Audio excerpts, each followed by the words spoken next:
மயில் வாகனனே சிவ பாலசுப்பிரமணியனே வா, இச்சையெல்லாம் உன்மேலே வைத்தேன், அதில் எல்லளவும் ஐயமில்லை. பச்சை மயில் வாகனனே சிவ பாலசுப்பிரமணியனே வா. அலைகடல் ஓரத்திலே என் அன்பான சண்முகனே, அலையா மனம் தருவாய், உனக்கு அனந்த கோடி நமஸ்காரம்.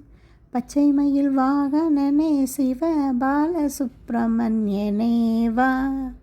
உள்ளமெனும் கோவிலிலே உணர்வென்னும் ஊஞ்சனிலே மெல்ல மெல்ல ஆடி வருவாய், நல்ல மேன்மையெல்லாம் தருவாய். கொச்சை மொழியானாலும் உன்னை கொஞ்சி கொஞ்சி பாடுவேன், அச்சமெல்லாம் தவிர்த்தாயப்பா, இங்கே சாந்தி தானே நிலவுதப்பா. பச்சை மயில் வாகனனே சிவ பாலசுப்பிரமணியனே வா.